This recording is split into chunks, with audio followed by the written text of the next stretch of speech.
"You have no idea who you're dealing with," she shrieked, her face a blotchy mask of crimson fury as the officer clicked the second handcuff into place.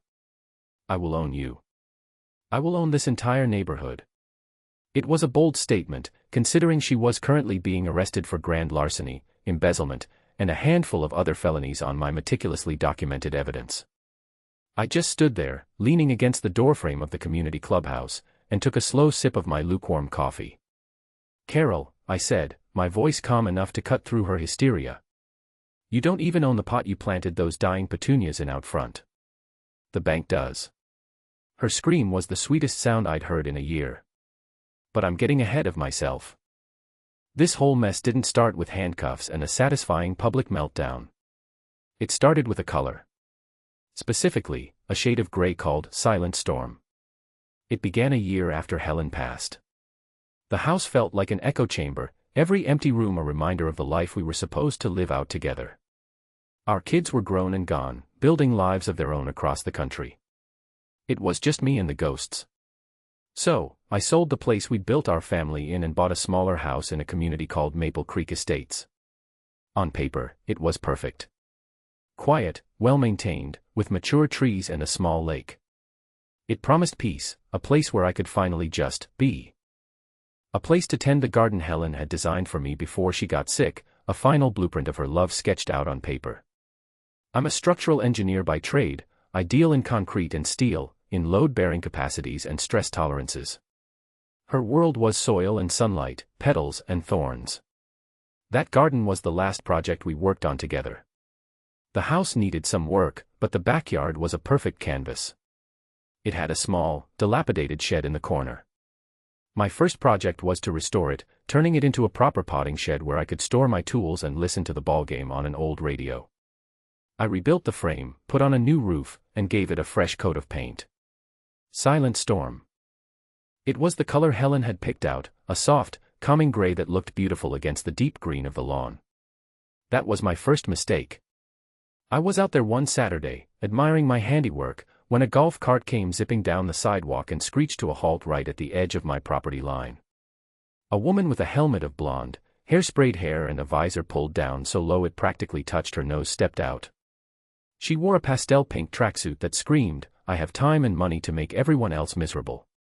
"Excuse me," she said, her voice dripping with the kind of saccharine condescension usually reserved for misbehaving toddlers.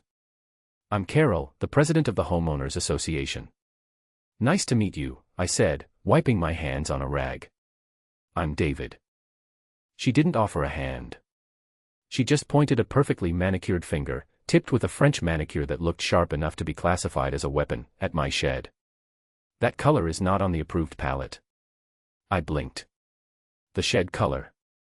"The Architectural Review Committee has a pre-approved list of 3 shades of beige for all external structures," she stated, as if reciting scripture. "That, gray, is a violation." I almost laughed. It was absurd. It was on the plans I submitted when I bought the place. They were approved. The color was specified. Her smile didn't reach her eyes. It was a thin, tight line, like a crack in cheap plaster. There must have been an oversight. "You have 30 days to repaint it.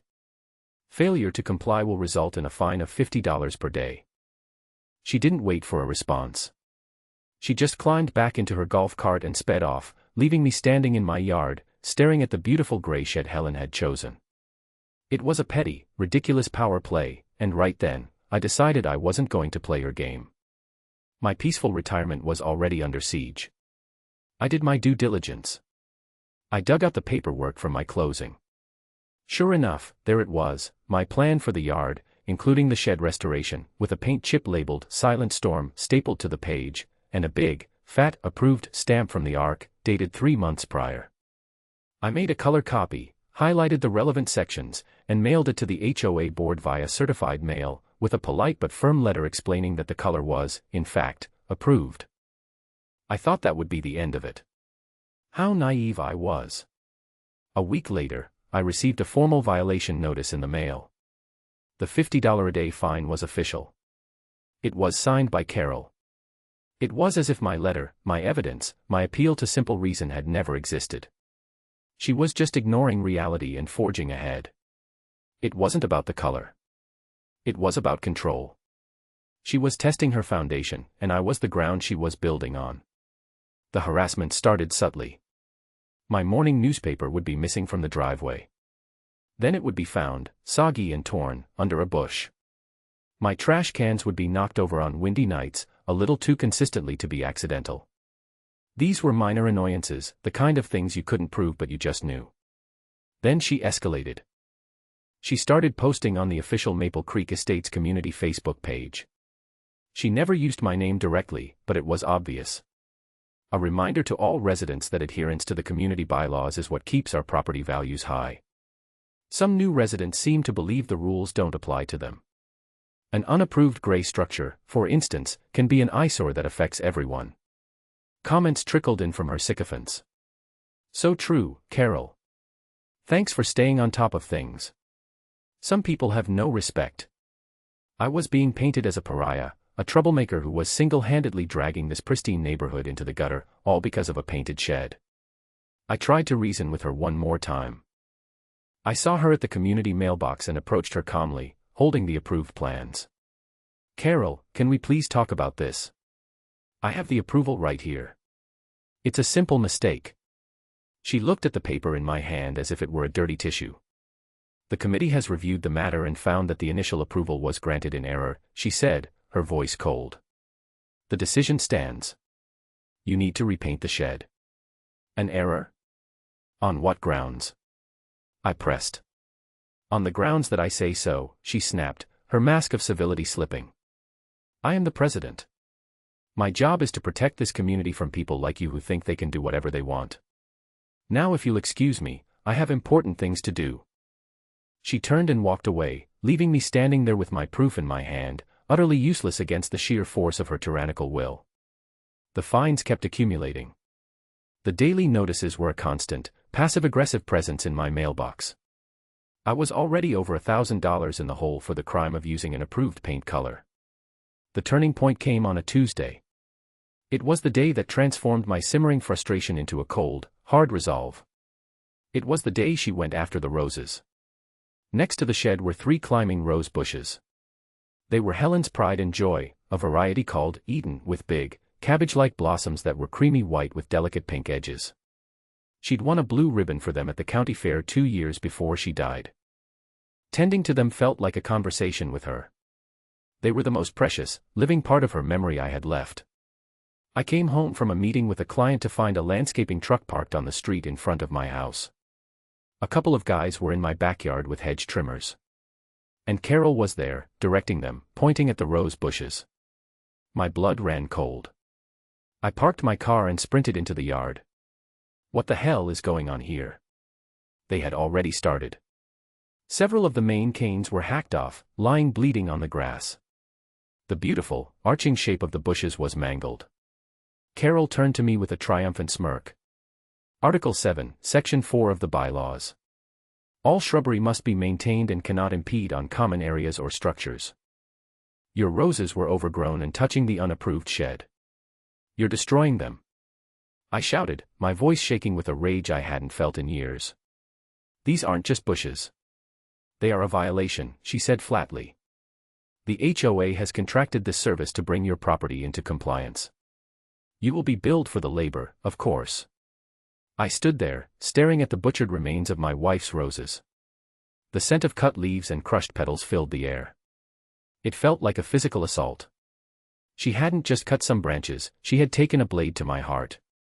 She was trying to erase the last piece of Helen I had. That was it. The line had been crossed. No more letters. No more reasoning. No more trying to appeal to a sense of decency that clearly didn't exist. This was war. And if there's one thing a structural engineer knows, it's how to build something to withstand a storm. Or, in this case, how to systematically dismantle a faulty structure. My first call was to my neighbor, Frank. Frank was a retired police detective who had spent 30 years with the city's major crimes unit. He was a quiet guy, mostly kept to himself, but he had a look in his eye that said he'd seen it all. I'd helped him fix a crack in his garage foundation a few months back, and we developed a friendly rapport. I explained the situation, from the shed to the roses. He listened patiently, nodding slowly. When I was done, he took a long drag from his cigarette. Classic bully, he grunted. Gets a little bit of power and thinks she's a queen. The problem with people like that is they always believe their own press. They think they're untouchable. So what do I do? I asked. I can't seem to win with logic. You stop trying to win the argument, he said. You start building a case. Bullies like her, they're never clean. There's always something else going on. You just have to find it. He gave me my first piece of homework. Get a copy of every single HOA document you can. Bylaws, covenants, meeting minutes for the last 5 years, and most importantly, the financials. Budgets, expenditures, everything. It's all supposed to be available to homeowners. Document every interaction with her. Every letter, every email. Start a log. Time, date, what was said. Be meticulous. Be an engineer about it. That night, I began my investigation. I formally requested all the documents Frank mentioned.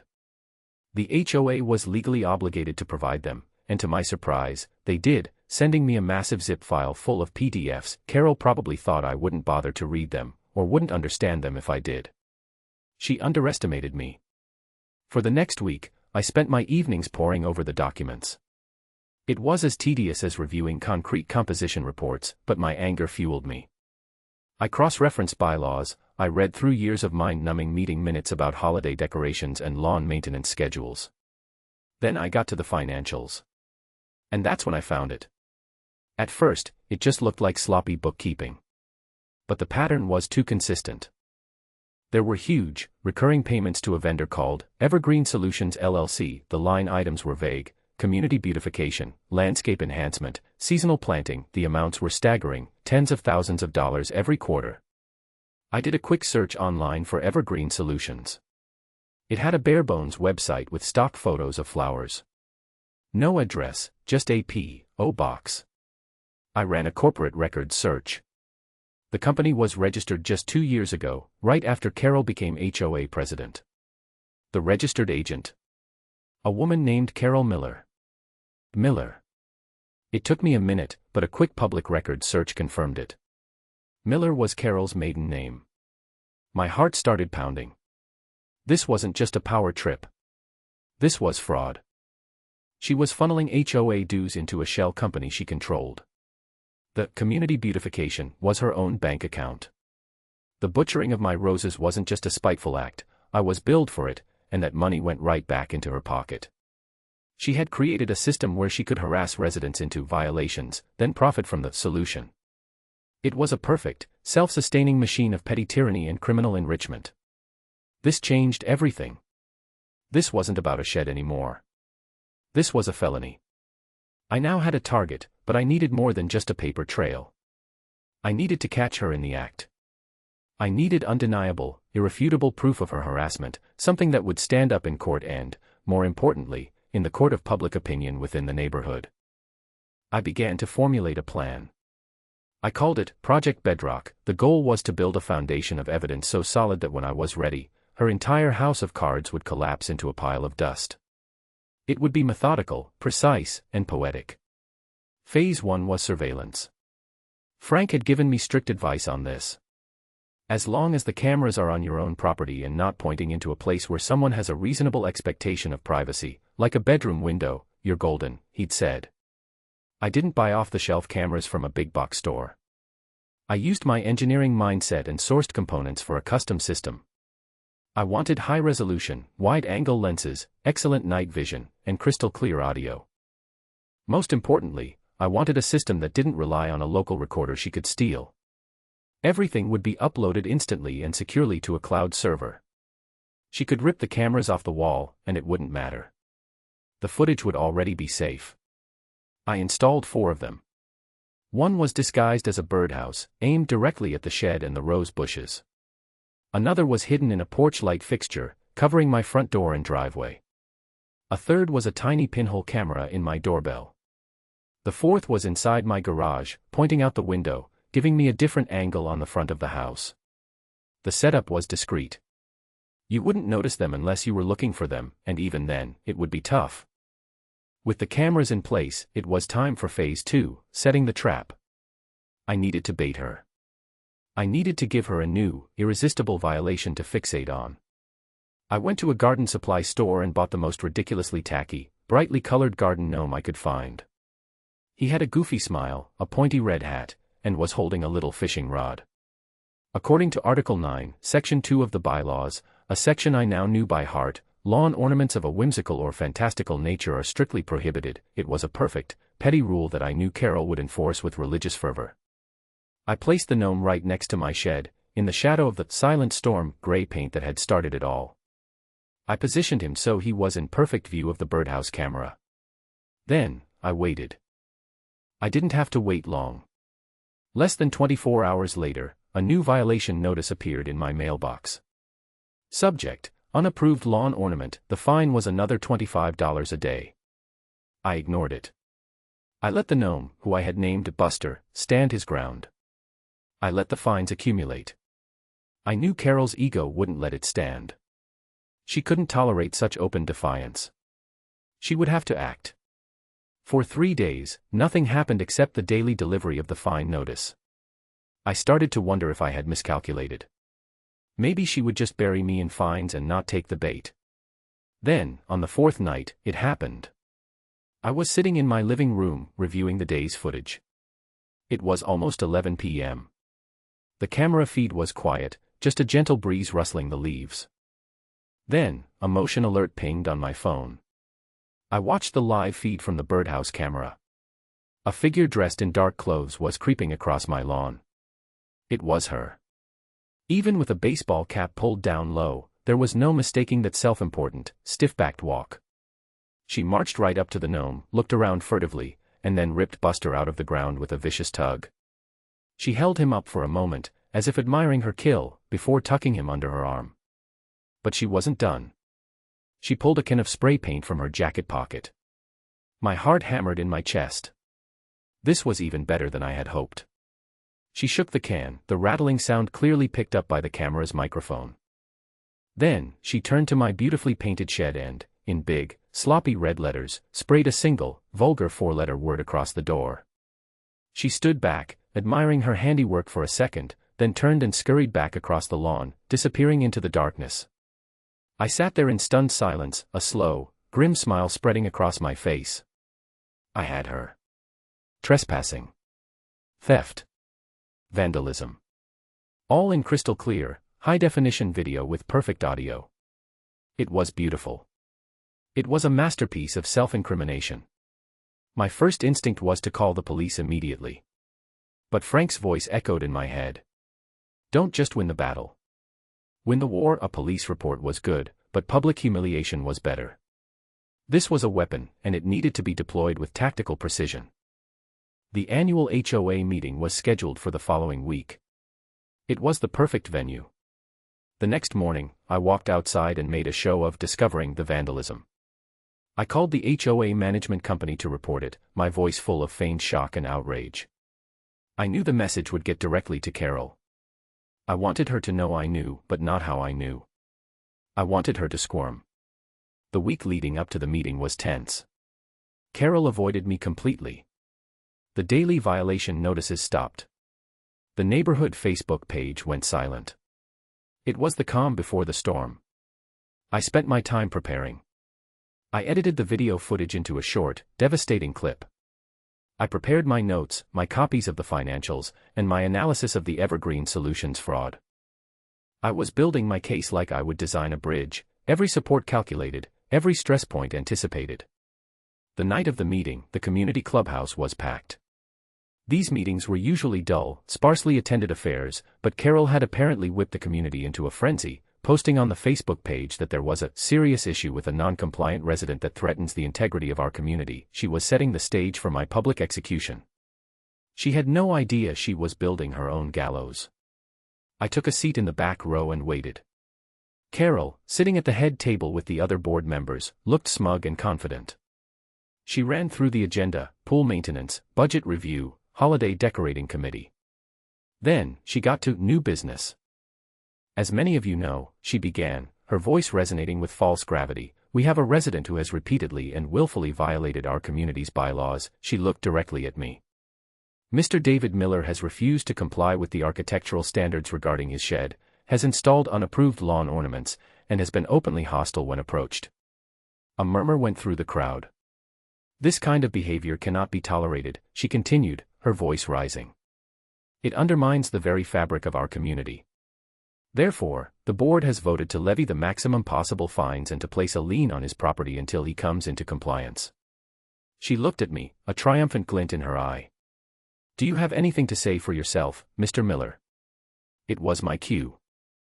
I stood up and walked calmly to the front of the room, holding a USB drive in my hand. "I do, actually," I said, my voice steady. "But first, I have a question for you, Carol."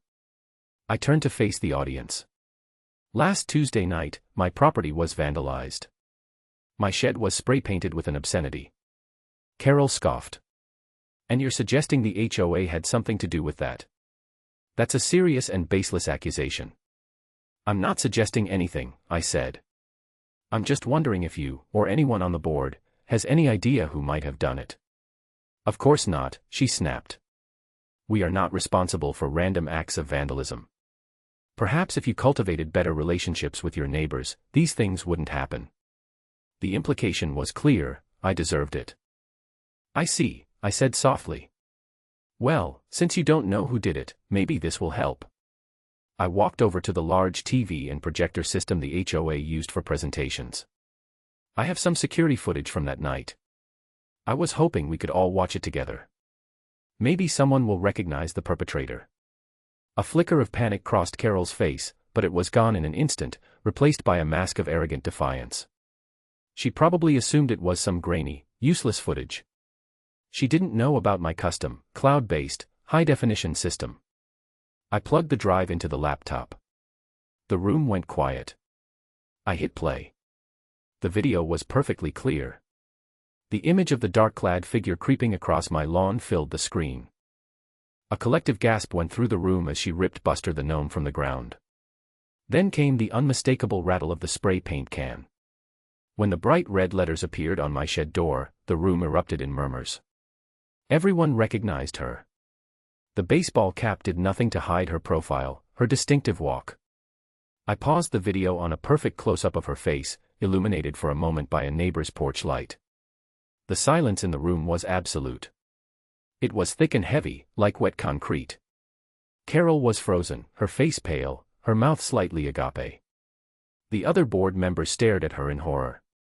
That's been doctored," she finally stammered, her voice a high-pitched squeak. "That's fake.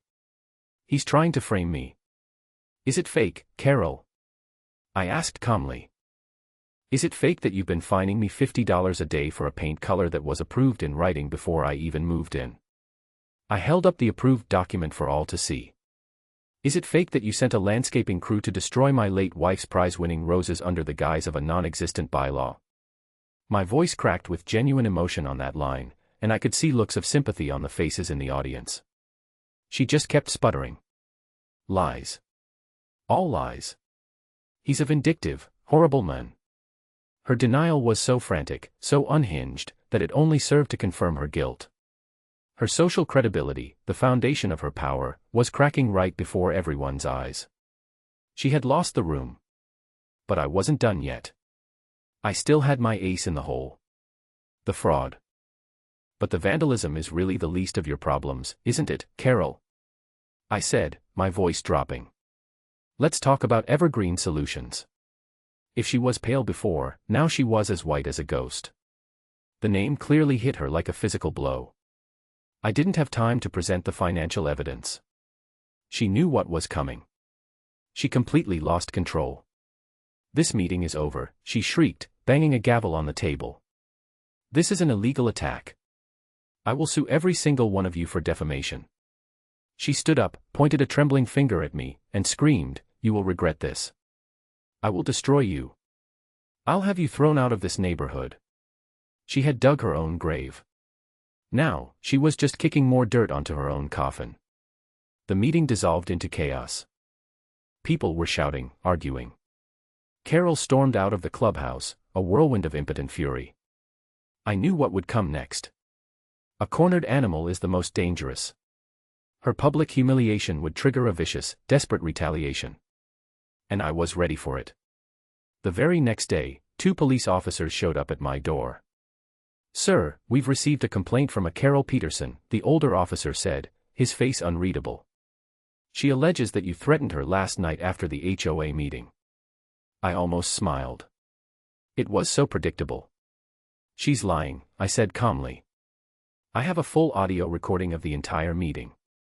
Would you like to hear it?" The officer's eyebrows shot up. I invited them in, played the recording from my phone. They listened to the whole thing, from her opening statement to her screaming threats as she stormed out. They looked at each other. "Well," the younger officer said, "this recording seems to contradict her statement." "Imagine that," I said dryly.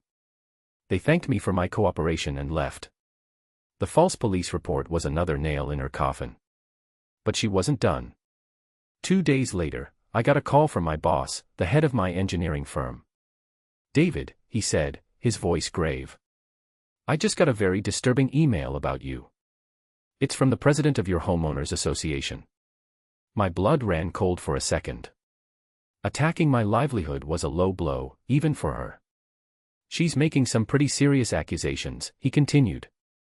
"Claims you're unstable, harassing your neighbors, that you have a history of aggressive behavior.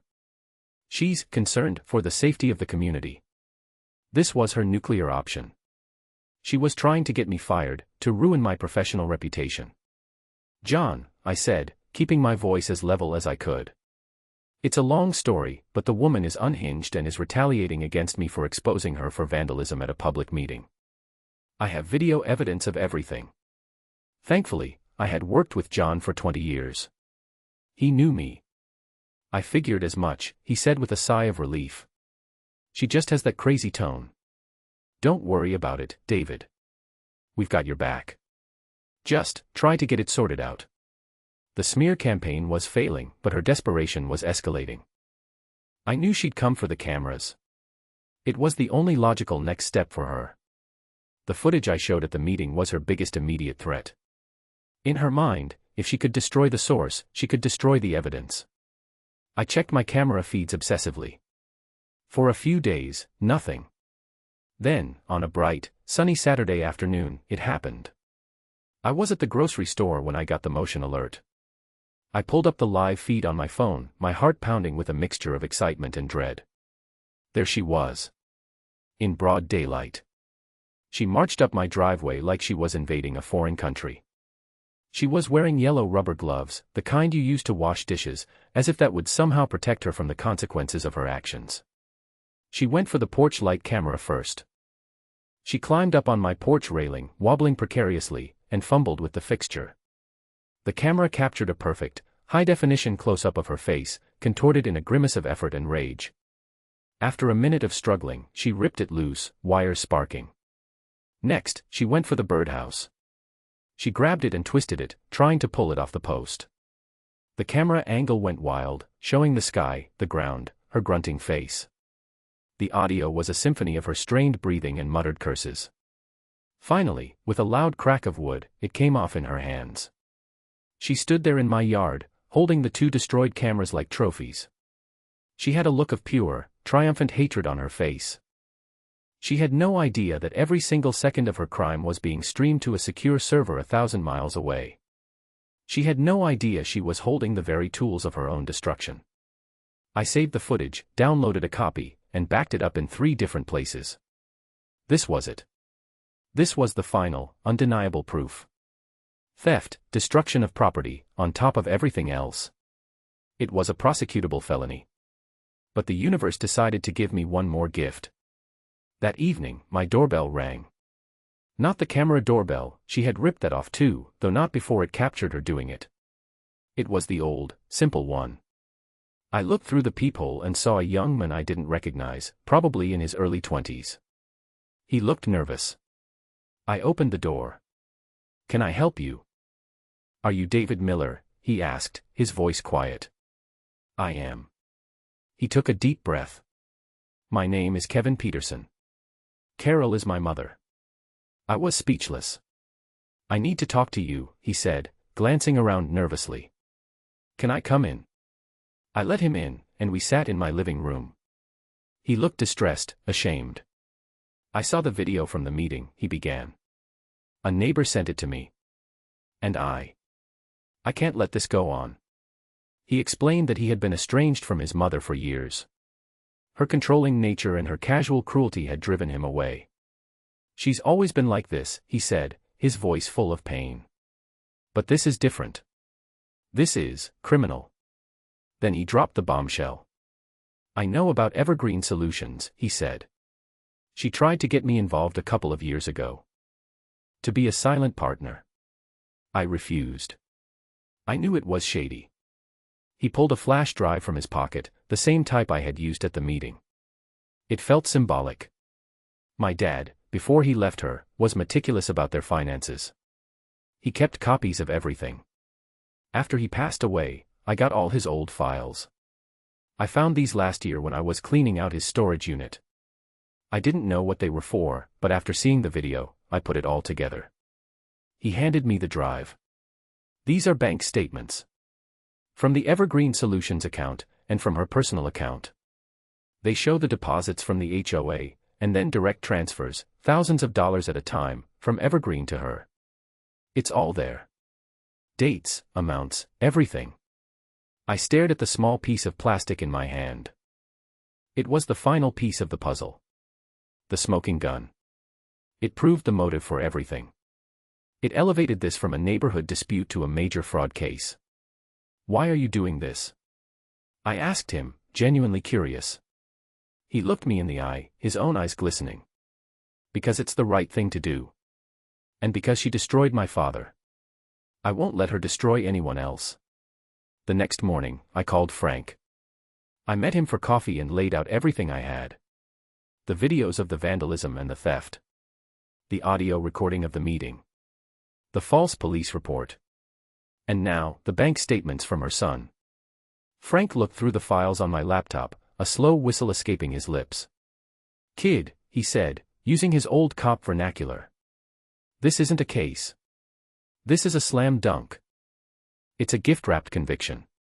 He made a call. Not to the local police, but to a friend of his in the district attorney's office, in the white-collar crime division. He explained the situation in broad strokes. An hour later, I had an appointment for the following day. I spent the rest of the day packaging the evidence. I created a precise timeline of events, with hyperlinks to the corresponding video clips, audio files, and scanned documents. I presented it not as an angry victim, but as a structural engineer presenting a report on a catastrophic failure. Here are the materials. Here is the stress analysis. Here is the point of collapse. The meeting with the assistant district attorney was brief. She reviewed my evidence package, her expression growing more and more grim. She watched the video of Carol stealing the cameras, her jaw tight. When she got to the bank statements, she closed the laptop. Mr. Miller, she said. We'll be taking this very seriously. We will be issuing a warrant for her arrest. The stage was set for the final act. I wanted it to be public. I wanted the same people who had witnessed her initial attack on me to witness her final, complete downfall. I used a provision in the HOA bylaws to call for an emergency meeting, citing urgent matters of community financial integrity and board misconduct. With the support of several neighbors who had seen the first video, the meeting was scheduled. The DA's office agreed to my request. They would have plainclothes officers present at the meeting. They would let me present my case to the community, and then they would act. The night of the emergency meeting, the clubhouse was overflowing. Word had spread like wildfire. The entire community was there, buzzing with anticipation. Carol arrived flanked by 2 other board members who were clearly still loyal to her. She looked haggard but defiant, like a queen leading her last, doomed battalion. She clearly thought this meeting was my last gasp, an attempt to rally support that she could easily crush. I had set up the projector again. The meeting was called to order, and I was given the floor. I stood before my neighbors, the same people who had read her lies about me on Facebook, the same people who had whispered about the crazy guy with the gray shed. Good evening, I began, my voice amplified by the small microphone. I called this meeting because this community has been the victim of a crime. Not just me, but all of you. I started from the beginning. The shed. The fines. The approved plans. I laid out the harassment, calmly and factually. Then, I played the first video again, the one of her vandalizing my shed. The gasps were louder this time. This was not just an attack on me, I said. It was an abuse of power. But it gets worse. Then I played the second video. The one she had no idea existed. The daytime footage of her, in her ridiculous yellow gloves, stealing my security cameras. I played it from all three angles that had captured it. The room was dead silent. The evidence was so blatant, so undeniable, it was breathtaking. You could see the color drain from the faces of her two loyal board members. Their alliance was dissolving in real time. Trespassing. Vandalism. Theft. Destruction of property. Filing a false police report, I said, listing the charges like a prosecutor. But why? Why would the president of our HOA do these things? I pulled up the financial spreadsheet on the screen. This is why. For the last 2 years, our HOA has paid over $200,000 to a company called Evergreen Solutions. I showed them the corporate registration. A company owned and controlled by Carol Miller, our president. Then, I displayed the bank statements her son had given me. I highlighted the transfers. The money moving from the HOA, to the shell company, to her personal account. She hasn't just been harassing me, I declared, my voice rising with passion. She's been stealing from all of you. Every dollar you paid in dues to maintain our community, she treated as her own personal slush fund. She created violations so she could profit from the repairs. She wasn't protecting our property values. She was funding her lifestyle with your money. The room erupted. People were on their feet, shouting, pointing at Carol. It was a full-blown insurrection. And then, she broke. It wasn't a slow crumble. It was a spectacular, instantaneous collapse. All the pressure, the lies, the exposure, it all blew out at once. Lies, she shrieked, her voice a raw, animalistic sound. They're all lies. The videos are fake. The documents are forgeries. She scrambled onto the table, wild-eyed and frantic. I did it for you. For this community. I made this place what it is. You're all ungrateful. I deserve that money. You owe me. It was a full, public confession, screamed at the top of her lungs. At that moment, 2 men and a woman who had been standing quietly at the back of the room started moving forward. They were calm, professional. They held up their badges. Carol Peterson, the lead detective said, his voice cutting through the noise. You are under arrest for grand larceny, wire fraud, and embezzlement. Her face went from rage to sheer, uncomprehending terror. She stared at the detectives, then at the crowd, then at me. Her whole world had just ceased to exist. As they pulled her off the table and cuffed her hands behind her back, her eyes locked on mine. The fury returned, one last, desperate spark. You have no idea who you're dealing with, she shrieked, her voice hoarse. I will own you. I will own this entire neighborhood. That's when I delivered my final line, the one about the bank-owned petunias. Her answering scream was cut short as the detectives led her out of the clubhouse and into the flashing lights of a waiting patrol car. The aftermath was swift and decisive. The 2 remaining board members resigned in disgrace. An interim board was appointed, and they immediately hired a forensic accountant. The full extent of Carol's theft was even worse than I had uncovered, close to $300,000 over 2 years. The community, once cowed and divided by her reign of terror, came together. They voted to dissolve dozens of her petty, ridiculous rules. My shed's silent storm gray was the first color added to the newly expanded approved palette. People started talking to each other again. Kids started playing in the street. It was like a black and white movie that had suddenly been turned to color. As for Carol, her downfall was absolute. Faced with the mountain of undeniable evidence, she took a plea deal. She was sentenced to 5 years in state prison. The court ordered her to pay full restitution to the HOA. Her house was sold to cover the massive debt, her assets were seized. She lost everything, her home, her freedom, her reputation. She became a local cautionary tale, the HOA Karen whose lust for power and money led her to ruin. Her son, Kevin, came to see me a few weeks after the sentencing. He looked relieved, as if a great weight had been lifted from his shoulders. We didn't say much. I just shook his hand and thanked him for his courage. He was the unsung hero of the whole affair. Life in Maple Creek Estates returned to the peace I had originally sought. Better, even. A real sense of community, forged in the fire of Carol's downfall, had taken root. My neighbors, who had once viewed me with suspicion, now treated me with a quiet respect. They would wave when I was out in the yard, sometimes stopping to chat. Frank and I became regular fishing buddies. A few months ago, I was out in my garden. The new canes on Helen's rose bushes had grown strong, and they were covered in huge, fragrant blossoms. The shed stood proudly in its coat of silent storm gray, a silent monument to a battle I never wanted to fight but was proud to have won. I sat on the small bench Helen had designed, a cup of coffee in my hand, listening to the birds and the distant sound of children laughing. I had learned a hard lesson. Sometimes, peace isn't something you find, it's something you have to build. You have to lay a solid foundation of self-respect, stand up to the bullies and the tyrants, and be willing to fight for your own small patch of serenity. The war was over. And finally, I was home.